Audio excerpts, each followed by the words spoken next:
So hello everybody watching. I'm here with Brittany today.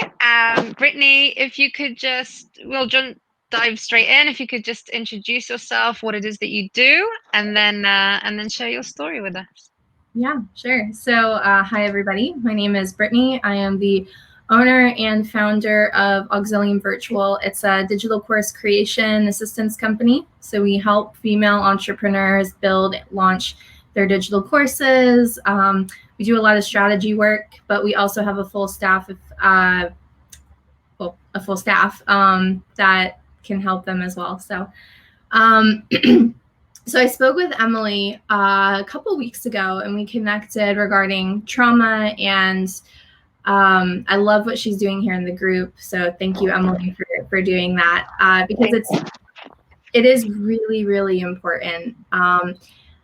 I was a former military officer. Early on in my career, I went through a divorce, and that was completely blindsided. I was married for 6 months, and it was something that I thought was going to be forever, and it wasn't.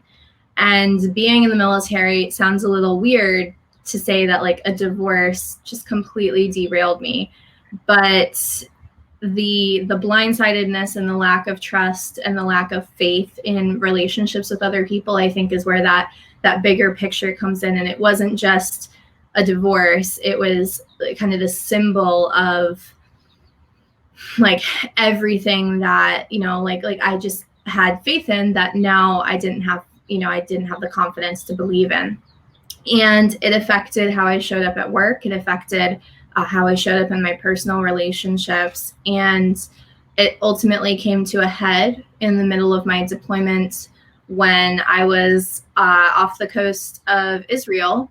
And I was told that I was actually going to be put up for MAST, which is the Navy lingo for you're in trouble, and we're going to have a hearing to determine what the outcome of your supposed wrongdoing is going to be. Ultimately, I was found guilty of the thing that I was accused of, and I was sent back to the States mid-deployment, and I had to kind of deal with that.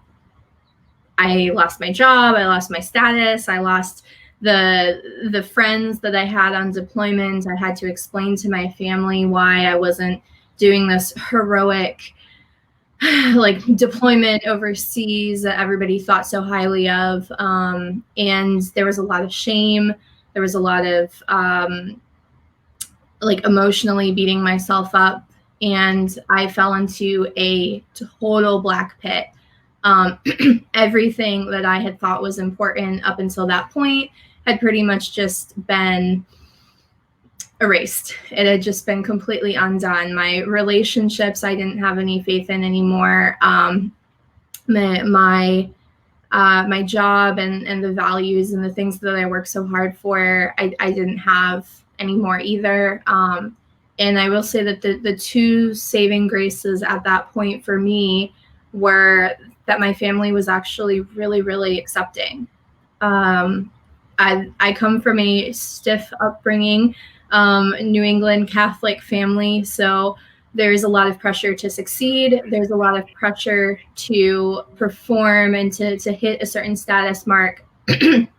And I was expecting there to be some sort of ostracism and sorry. And I was expecting there to be a lot of ostracism and a lot of judgment, and there wasn't. My family was very accepting, and in some ways that made it harder because I was expecting, again, this judgment, and again, my expectations fell through, and I got something completely different. And then when I didn't get fired from the Navy, I just got fired from my position. So they put me in another role, and the individual running that office was one of the nicest people I've ever met. There was no judgment. There was no inquiry into why I was even entering his office, what my background was. I wasn't made to feel like it mattered. And I was just like, okay, this is what my job is now, and I'm actually being trusted to do it, which was something that the whole process on the ship and leaving the ship had taken about a month. So a month is a very long time when you're out to sea. And I had spent 30 days of not being trusted to do anything after being trusted to do everything. And so to be trusted again, and to have a little bit of faith, you know, for somebody to have a little bit of faith in me was incredibly empowering. But those were all external factors in my healing process. And I know, especially Emily, you're a big fan of that resiliency of not having to rely on those external factors. And at some point, I think that programs like group therapy and treatment and and going and seeking help for yourself are very valuable. But I also think that a huge part of my healing journey was when I stopped relying on others. I wasn't relying on my family. I wasn't relying on my relationships. I was really just on my own, and where life started coming together for me was when I embraced that and I used that as more of an empowering thing and less as a self-sabotaging approach. So I had I kind of had and I still kind of have an addiction with scuba diving. But I started diving in Hawaii, which was where I was stationed at the time. And especially when you're underwater, you're kind of self-sufficient. You know, you're in charge of not killing yourself. You have a dive buddy, but your dive buddy is not responsible for making sure that you stay alive. Your dive buddy is responsible for, you know, looking out for each other. And it's, I think, a really healthy, what's the word? A really healthy, like symbol of like what those healthy relationships look like, where you're not codependent on somebody and you're not reliant on external factors. You know, you're self-sufficient and you know all the skills. You have all the tools that you need to take care of yourself and to keep yourself safe. And everybody around you is just kind of there, you know, one, to enjoy, and two, there for, you know, for that backup, that emergency, but they're not the primary source of resiliency for you. And just one lesson, scuba diving taught me a lot, but I threw myself into it. And it was the only place during my healing process where I felt good. I felt strong. I felt safe. And every place I've ever gone, every place I've moved to, I've been able to make immediate friends in the diving community. And those relationships, I mean, one of them is actually my bridesmaid for my wedding in October. So like those relationships are are amazing. But so trauma, you know, like starting to process healing, starting to fulfill that experience of, okay, I am able to kind of take care of myself. I was still going to group therapy as well. I think that helped educate me on, you know, tools that I can use to build resiliency and to take care of myself and be a little bit more self-aware of when I start to burn out and when I start to overly rely on the relationships around me. I mean, it sucks when you are like, you're just like, you're either by yourself and that's a dark spiraling place to go, or you're leeching onto somebody else and that relationship only lasts so long because that person can only handle that for so long. And so I was finding that balance. It took me a couple years. I was using the tools and the hobbies and the lifestyle that I had. I was still in the military. I was still processing paperwork. I was still trying to figure out if I was going to be able to salvage my career. And in 2019, I finally got some clarity that I was going to be getting out. That I had the opportunity, the path was clear. All I had to do was submit a letter to the Navy, and it was going to be about a year-long process. And once I started finally going, okay, this whole nightmare is going to be over. The paperwork, the moving around, the not being in control of my life, the just, I can finally put this behind. I'm so sorry, my cat jumped up. I can finally put this behind me. So I got to the year mark. I filed my paperwork. The paperwork was accepted. And that's where my business comes in, because I said, okay, what do I want to do now? The idea of working for somebody else, especially when I had just spent the last 3.5 years of my life basically on a career pause. I was not allowed to move forward. I was not allowed to pass go. I definitely was not allowed to collect $200. The idea that I would go and I would work in a cubicle or even in an office for somebody else and be told when I can take vacation and where I can travel, and it was just abhorrent to me. So I knew I wanted to kind of pave my own way. And right about the time that I got some clarity for my career, a lot of my friends kind of came out about not sexuality wise, but they came out about their struggles with the military and the bureaucracy there and their relationship, and they were starting to ask for advice. And especially became very apparent to me that a lot of these advice question asking things, these conversations had to do with resiliency and with mental health and with empowerment and with feeling like they don't have a voice, feeling like they're lost, that they don't have a clear path. And I was of value to those relationships simply by the fact that I had already done it. I started helping them out. At the same time, I was picking up a few random roles as a virtual assistant, kind of putting my big toe in the online money-making world and going, is this something I'm going to be able to do? Is it something that I have the attention span to be able to work from home and to work from anywhere?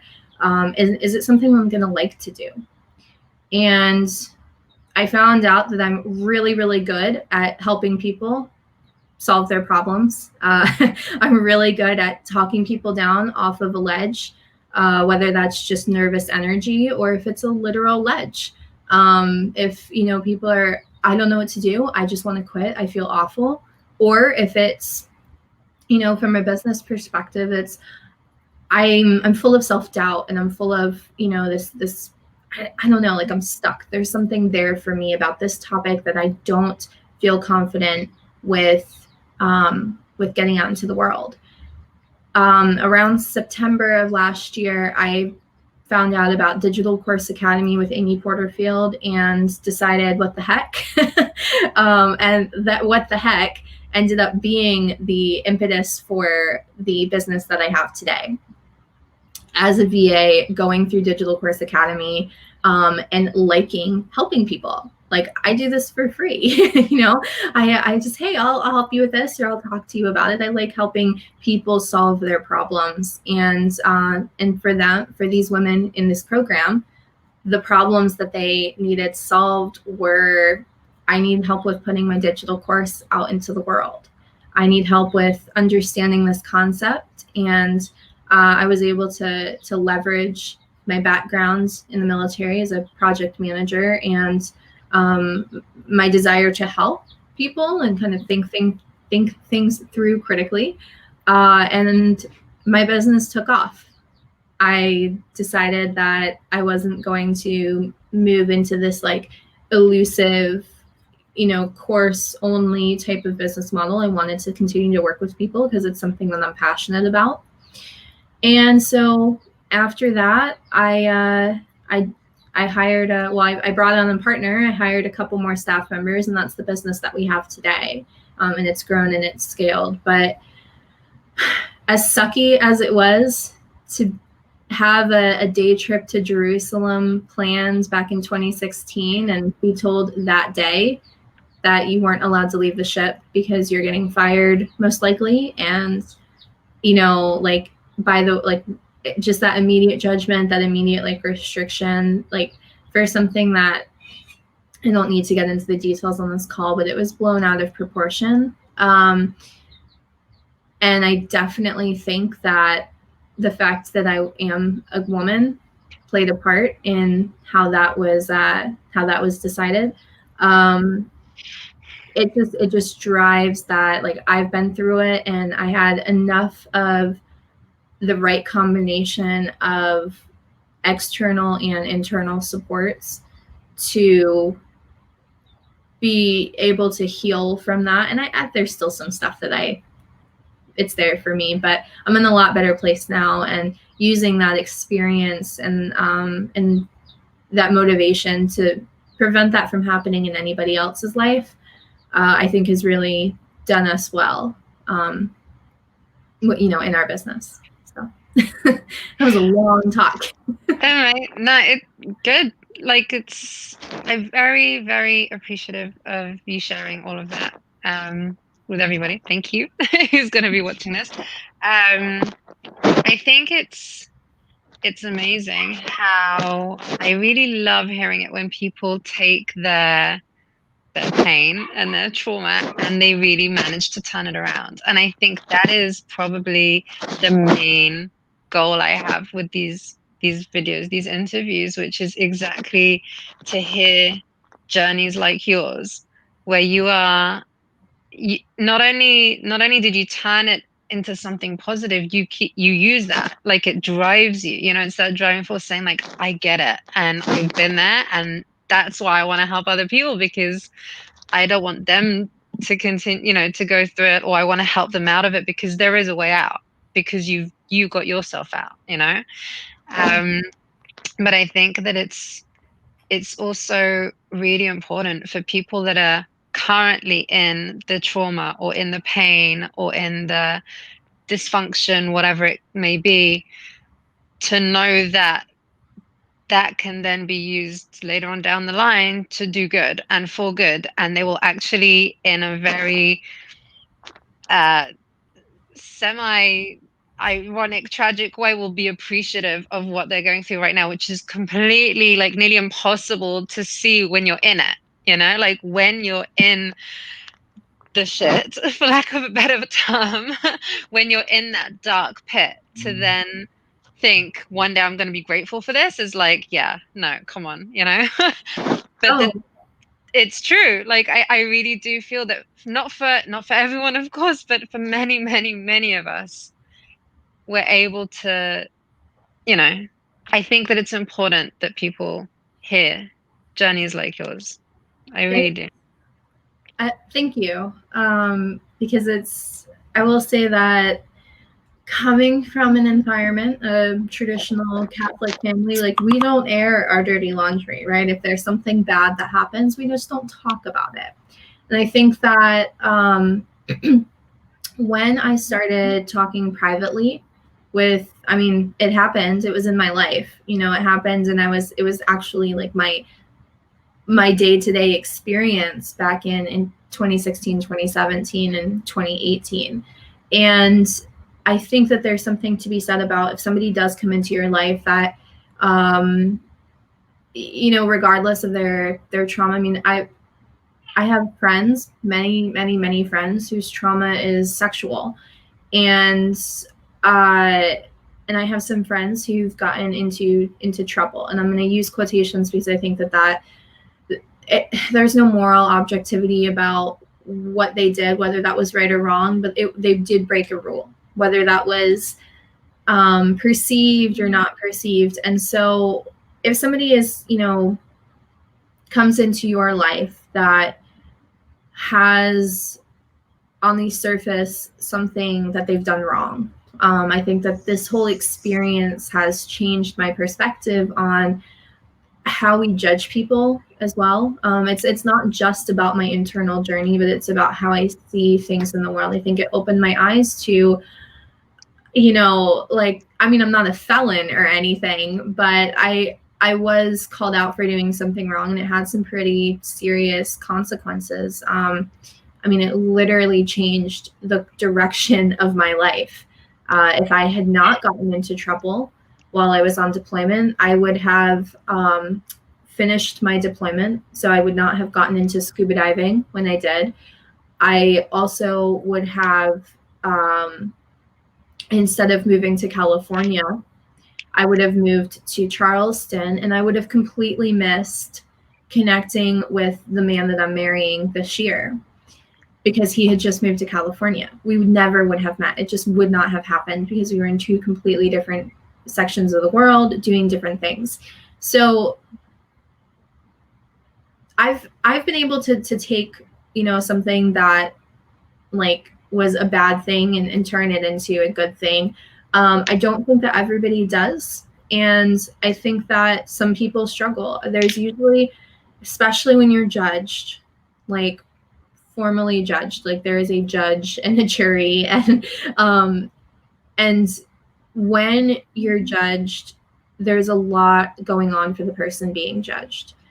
And I'm not talking about murderers or, you know, thieves or rapists here. I'm talking about people who, I guess you could apply it to that, but that's a little more sympathy and compassion than I want to get into. But for people who've, you know, they've made mistakes and society has judged them for it, even if it's just as simple as having mommy brain, there's a lot going on for that person that would cause them to make that. And for me, it was a combination of toxic work environment, the pressure to perform, still reeling from my divorce and hadn't fully healed from that. And everything just kind of came into the perfect storm. And when I think about everything that happened, I look at the people who supported me, and I just consider myself extremely blessed that I was not around people who judged. And I think that that's where that's the super important thing. If you are supporting somebody who is dealing with something, regardless of if it's sexual or not, I mean, honestly, especially if it's not sexual, because I feel like we hear that enough about sexual trauma, you know, like support the victim, like let them make their own choices. But if it's something else, we're so quick to judge as a society. We're so quick to judge each other, size each other up, say, I would never have done that. I mean, you see this in the news all the time. Oh, if I was in that position, I wouldn't have done that. You know, I would have done this. Okay, well, great. Hypothetically speaking, maybe you would have. But when you're in the moment, it's so easy to judge people, and that judgment makes it harder for everybody who's dealing with some sort of trauma to heal from, because it's like kind of compounding that whole, I feel bad about it, I'm beating myself up about it, and now I have a ton of other people who are also beating me up. So why even bother? Like, it just I feel that shame is one of the most debilitating emotions. It is so deep and so profound and so it's paralyzing. And I think that judgment really, really leads to a lot of shame, whether it's self-judgment or judgment of others. And it's funny that you raised this as well, because yesterday I put a post saying that our minds are like literally the most complex machines known to man, and yet we're not given an instruction manual on like how to use the mind, how to understand how it works, and yet we're then expected to just know how it works and navigate life no problem, you know. And if we make a mistake or do something wrong, we judge ourselves and others, you know. And it's like, where's the logic? yeah, it's no, it's like getting, we don't understand, like so many of us, we're not educated on behavior, on emotions, on, you know, relationships, communication, trauma, emotional regulation, all these different things. We're not given the tools, we're not provided them in school, and in our homes very rarely, you know, our parents equipped to like pass on these tools. And yet we're expected to just cruise through life and be perfect and, you know exactly how to navigate every single interaction and every single thing. And that's not the way life works, like, you know. And no, then people, they crash and they burn, and then they beat themselves up for crashing and burning, and it's like the odds were against us from the get-go, you know, like but we're at the same time, though, like it's interesting we're having this conversation because I do believe that at times, and I'm not super religious, another failure of my Catholic upbringing, but it's I do believe that sometimes the universe tries to tell us things and kind of like, you're like, hello, like pay attention to this, you know. I've had conversations this past week with about 4 other people talking about neuroscience and trauma and rewiring of the brain, and it's a very empowering discussion to know that there's so much science. And I don't know if you follow, I know we talked a little bit on our first call about Elon Musk, but his Neuralink project is, I don't know if I'd go as far as putting a chip in my brain. That's probably a little much for me, but the science behind it is very interesting, that we know how the brain works, like to an extent. And there's, whether you call it theta healing or whether you call it EFT, or if you like call it like cognitive behavioral therapy, like there's immense amount of information about how the brain works, and it's just up to us to learn. So if you say like we're kind of, the odds are stacked against you from the beginning, but that doesn't have to be like the end of the, because it's just like learning how to ride a bike or learning how to the odds are stacked against me for figuring out how to fix the transmission on my car right now. But if I went to school, you have Google, you have if I learned how to do it, then the odds would be very different. So 100%. Now we have resources. My mission is to make them more accessible, is to make them, to try and share them as much as possible. Like, even the fact that you're sharing the tools, that the fact that you really love scuba diving, and that really helped you and taught you so much about yourself and self-resilience, and that is amazing. And there is so many different things. I'm always amazed by how many different tools people that I interview like come up with. There's so many different ones, and it's all out there. It's just that we're not taught it in schools, and our parents, we're not taught it at home by our parents, as children. And I think that it is really important to just raise awareness that there are a lot of resources, and there's more and more coming, and more science to back things up, and more studies to prove that, things can be changed and we can figure things out. Obviously, I'm kind of for prevention, meaning trying to get the resources to you earlier rather than later. But yeah, I mean, until now, the odds have been stacked against us. Now, of course, we have this new era where we can, information age, and hopefully, though, things will start being taught in schools as well.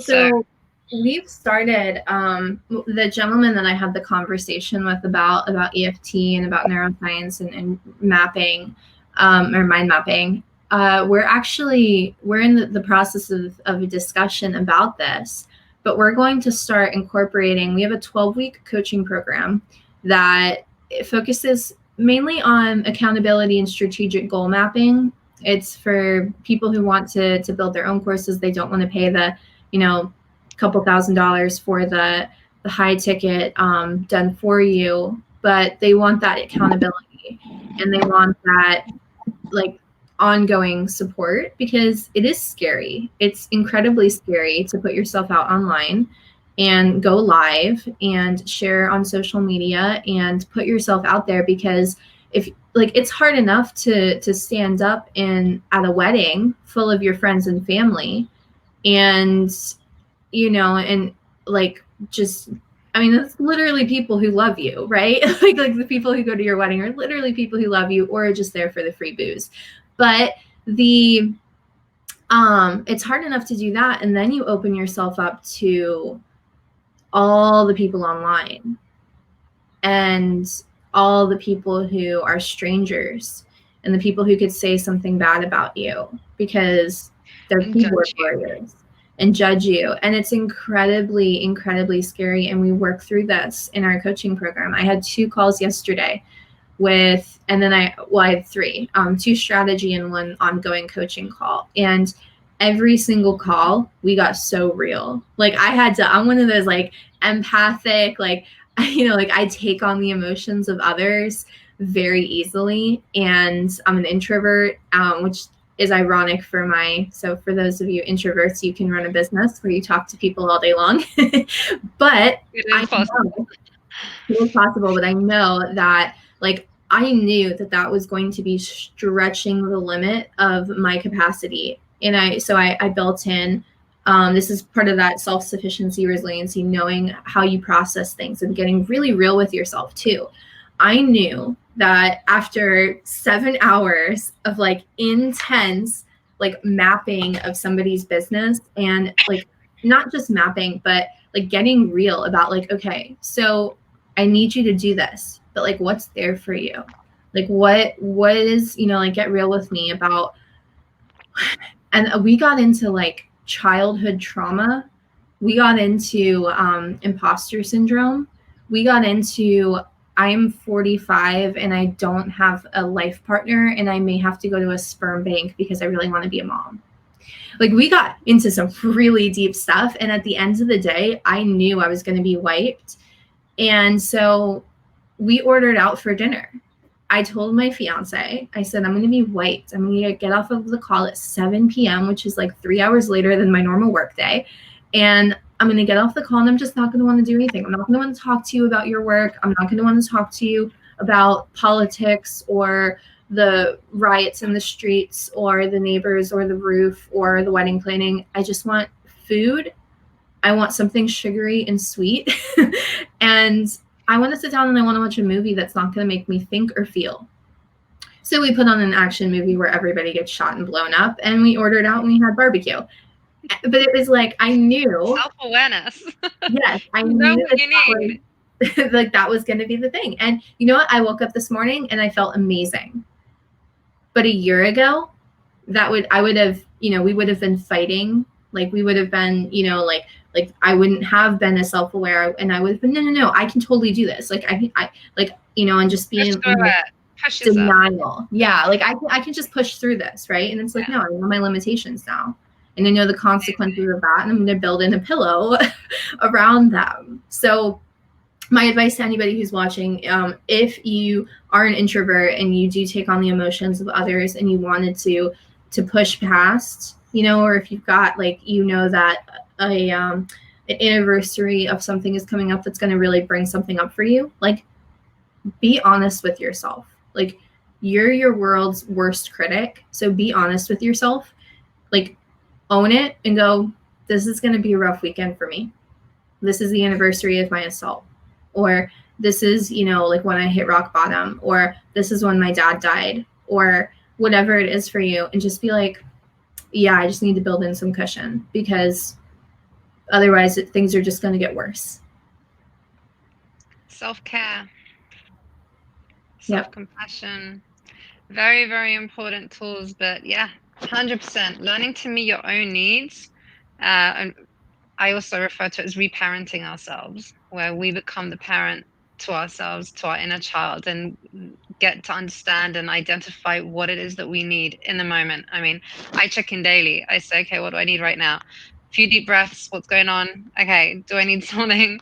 But no, that's awesome advice and awesome tips. And it's really amazing to hear that you are that self-aware. That in itself is inspiring.